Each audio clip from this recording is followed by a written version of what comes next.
Divine Intimacy, number 155, Aridity and Progress. Presence of God. O Lord, help me to seek for you and to unite myself to you, even through the aridity and powerlessness of my spirit. Meditation 1.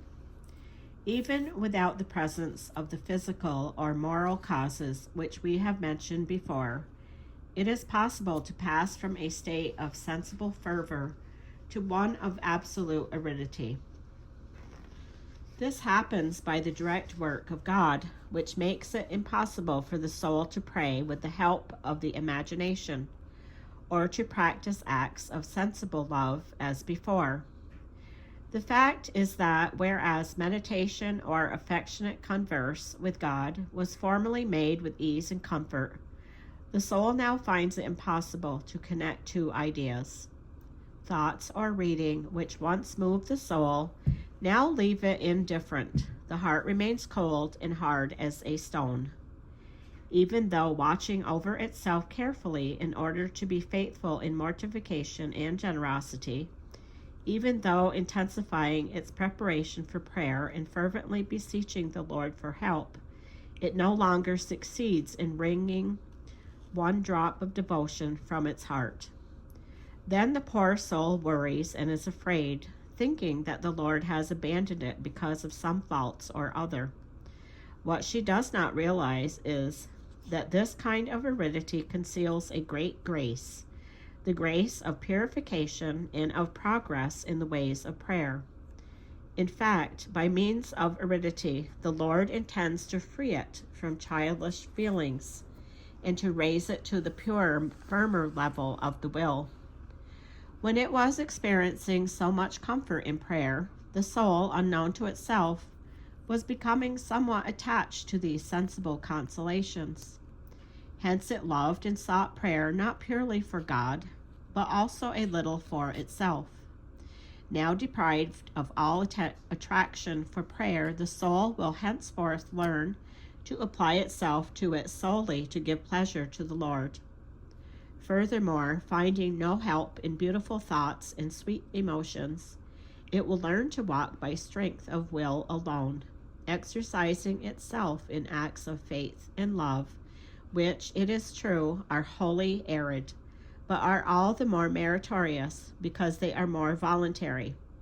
In this way, its love for God will become purer, because it is more disinterested, and stronger because it is more voluntary. Meditation 2.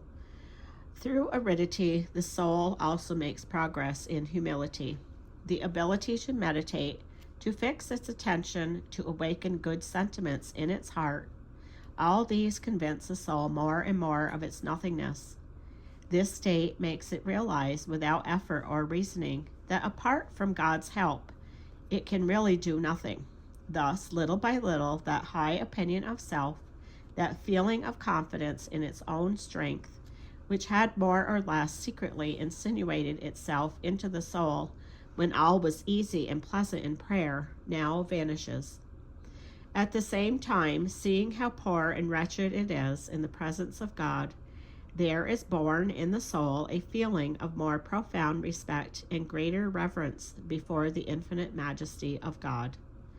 When it could speak heart to heart with him in prayer, the soul may have forgotten somewhat the infinite distance which always separates God from his creature. It is true that God wants us to act toward him with great confidence, and he invites us in thousands of ways to his intimacy. However, he always remains the inaccessible one, and we nothingness and misery.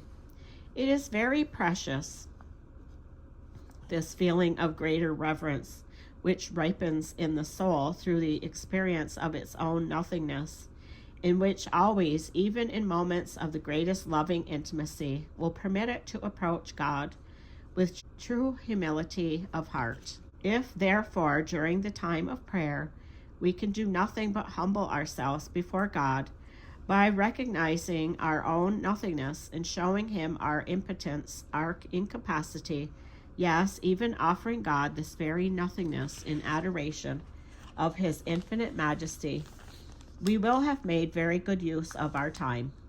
Certainly in this state of aridity, especially when suffering greatly from distractions, we will often feel that we have done nothing during prayer. Let us not be disturbed, however, because as St. Peter of Alcantara says, "He who does the little he can does much before God." It is not difficult to persevere in prayer when we find consolation in it, but there is great merit in doing so when sensible devotion is reduced to a minimum. Yet it is precisely then that prayer becomes more meritorious and humility is increased, as well as patience and perseverance. Colloquy. O Lord, blessed be your name forever, because you willed me to suffer this tribulation. I cannot escape it, so I have recourse to you, that you may help me to profit by it. O Lord, I am deeply afflicted. My heart can find no rest, and it suffers much on account of this hard trial. What can I say to you, O beloved Father? I am in anguish. Lord, save me. This happens to me in order to glorify you by my very humiliation, but later you will deliver me. May it please you to deliver me, O Lord, for alone and wretched what can I do, or where can I go without you? Give me once more the grace of patience. Help me, O God, and I shall fear nothing, even if the burden is heavy.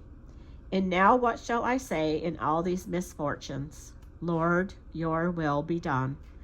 I well deserve the tribulation which is crushing me. I must bear it.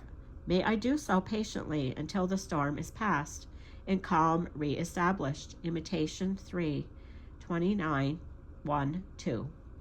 O my Jesus, nothing from you but dryness, but I am very happy to suffer that which you want me to suffer. I am happy to see that you show me that I am not a stranger by treating me like this. O Lord, make my darkness serve to enlighten souls. I consent, if such is your will, to continue walking all my life in the darkness of faith, provided that one day I arrive at the goal of the mountain of love. I am very happy to have no consolation, for thus my love is not like that of the world's brides, who are always looking at their bridegroom's hands to see if they bear a gift, or at his face in the hope of glimpsing a smile of love to enchant them. O Jesus, I want to love you for yourself alone. I do not desire love that I feel, but only love that you feel. TCJ Letters 51, 90, 93, 89. End of number 155, Aridity and Progress.